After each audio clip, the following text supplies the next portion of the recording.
Hi, this is Joseph Dano with Predictive Solutions, and welcome to part 2 of my 3-part series on why the traditional career is dead, but more importantly, what you can do about it. I explained in part 1 why most Americans are now experiencing the end of the traditional career and explained the reasons why most career professionals are ineffective in helping people with modern workplace struggles.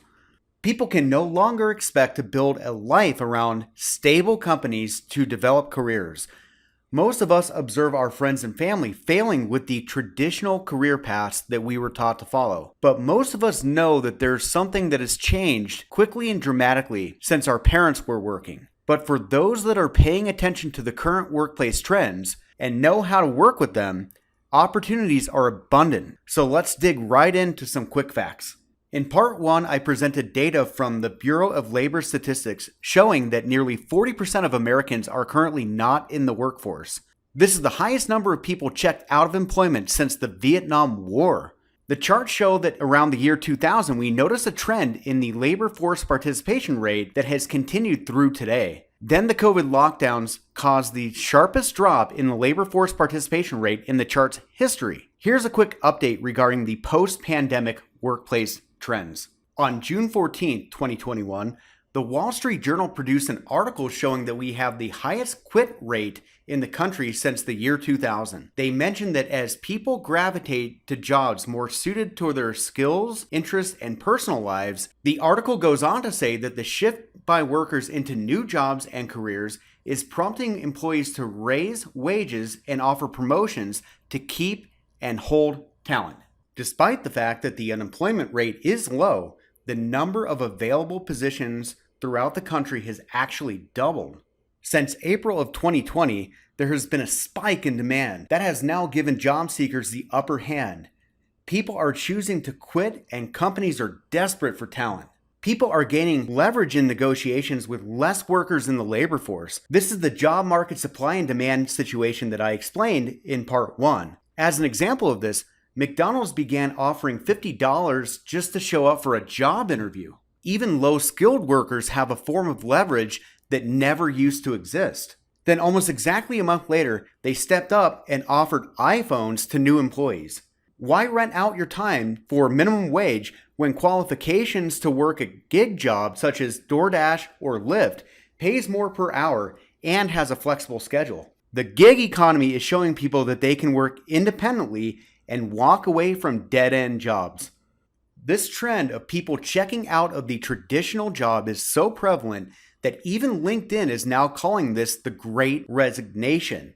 Now, if you view this as an opportunity for change, please keep listening because I want to show you how to take advantage. While the remainder of this video will point out some very negative trends inside today's companies, I want to make it clear that workers have had enough of the restrictions and harmful practices associated with the typical corporate job. The shift in the labor market can grant you the autonomy to change the way you search for, negotiate, and ultimately obtain a better position. So let's talk honestly about work, shall we? Most people today do not have careers. They have jobs. When is the last time leadership in your organization mentioned the term human capital?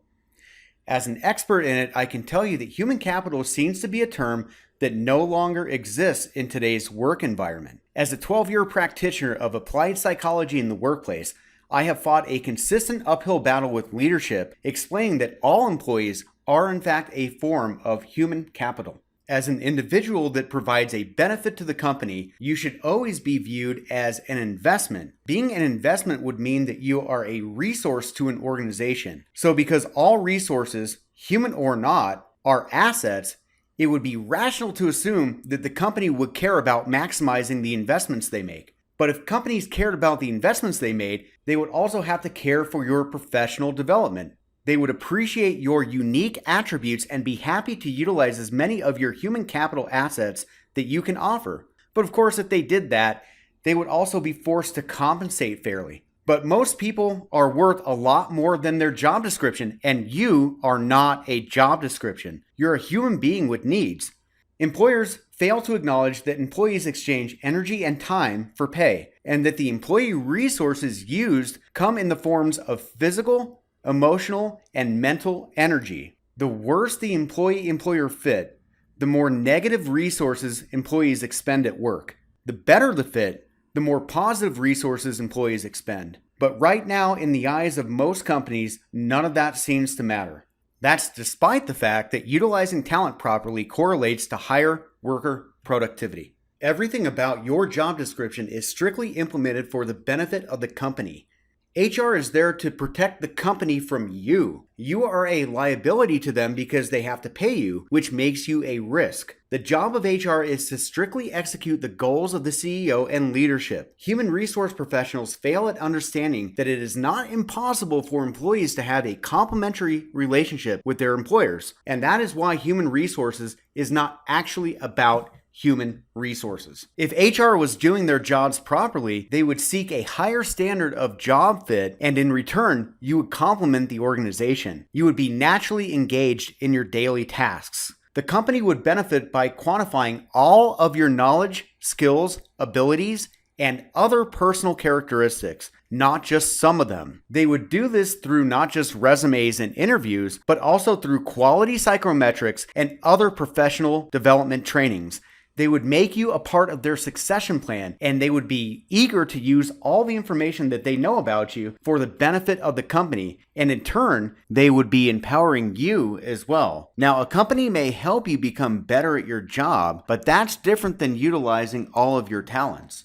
If you get into the wrong job in the first place, no amount of effort from either party will make you happy. So the first step to empowering yourself is knowing your own worth. You must know, study, and develop all of your knowledge, skills, abilities, and other characteristics known as your KSAOs. But again, I want to be honest. If you're expecting the right company to come along and help you start or develop your dream career, you should really reconsider the way that you're thinking. So let's talk about how workplace performance is measured. If you've ever worked for a major company, and if I said the words KPIs, you probably just cringed. As companies strive to dominate markets, leaders continuously push difficult KPIs and expectations on their employees. But the findings of my research overwhelmingly support that across all countries, all industries, and across time, employees care more about income and taking care of their personal responsibilities, along with becoming psychologically and emotionally fulfilled with their positions, thus putting KPIs on the back burner. So because KPIs are not going away, here's another career tip. Your ability to hit your KPI goals can be accurately predicted by your KSAOs. If you've ever taken a workplace assessment, your employer is attempting to measure at least one of your 4 KSAOs. My program helps you evaluate all 4 of your KSAOs using Fortune 500 level assessment tools. This gives my clients eye-opening insights to what the companies are actually looking for before they even show up for their next interview. It is becoming increasingly unlikely that a company is going to put in the proper time and financial commitments into you during the selection process. And because of this, you become a poor fit on day one of a new job. It's not the fault of the employee that most companies can't properly measure talent, but the employees have been the ones that ultimately pay the price. The energy that HR and decision makers spend in the wrong areas are creating poor relationships between workers.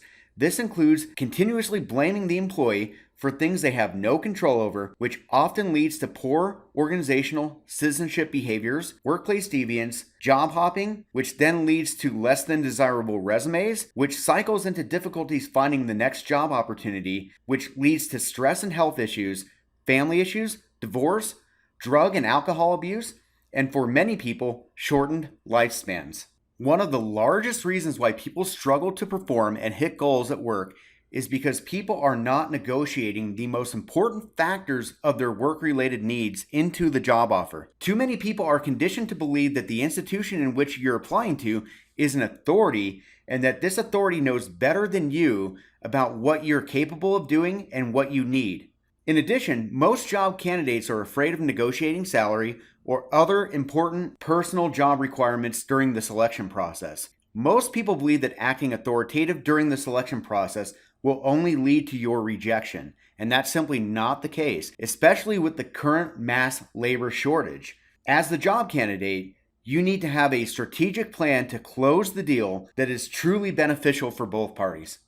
To further illustrate my point, there's only one company I'm aware of that will actually build a position around your KSAOs. That company is the Gallup organization. It should come as no surprise that this company studies human capital. Gallup has been gathering data on employee satisfaction since the 1930s. It is also the company that studies employee engagement more than anyone else in America. Workplace engagement are important predictors of employee satisfaction, production, safety and accident avoidance, absenteeism, and ultimately turnover. Today's companies love talking about employee engagement. Yet our HR so-called professionals have had a huge focus on this issue for the past 20 years. And according to the Gallup organization study, nearly 66% of American workers are not actively engaged in their jobs. In the same study, 57% of American workers self-reported daily stress with their work. That's the highest rate in the world. Leaders think that by manipulating company culture, in other words, the environment that you work in, will be the answer to your happiness, despite nearly 100 years of evidence on the contrary. Instead of focusing on individual job fit, they focus on their own image to the public, essentially concerned with virtue signaling. It just baffles me that so many companies try to manipulate employees through culture, but yet they just can't seem to figure out that by changing their logo to a rainbow flag or giving away free sodas in the break room are not making their employees any more productive, happy, or less likely to leave the company. The reality is that workplace engagement is a natural occurrence when job fit exists. And again, only you as the individual can ensure that this takes place. In my trainings with clients, I really want people to consider why successful people are successful people. A quick examination of pay inequity can demonstrate this. Let's discuss CEO pay versus the average worker pay. You would think that if our organizational leaders cared about human capital and equality, they would be happy to spread around some financial love. Some might say that CEOs are simply greedy, but I'm confident that there are some key points that people can learn from CEOs. Now, we all know that the consolidation of money in this country is going directly into the pockets of CEOs. According to the Economic Policy Institute, CEO compensation has grown 940% since 1978. Meanwhile, typical worker compensation has only risen 12% during that time. Now, not getting compensated properly, coupled with not having your talents utilized properly, is a recipe for career disaster. Even when compared to the top 1% of wage earners in the country, the study found that CEOs in America saw their compensations grow 3 times as fast as the average worker. CEO compensation has grown 52.6% since the recovery of the Great Recession in 2008. In contrast, the typical workers in these large firms saw their annual compensation grow by only 5.3%. What is the difference between you and a Fortune 500 CEO? What are the reasons that they are so much more successful than the average person? I think it can go without saying that the average CEO does not have 1,188 times more knowledge, skills, abilities, and other characteristics than you do. There are 2 main factors associated with why the average CEO has greater pay outcomes than most workers. The first one is how they choose to view work and how they choose to view pay. And their second one is their trait preferences and personality. As a psychometrician, researcher, and expert in personality, I can tell you that this is a key to workplace issues or success.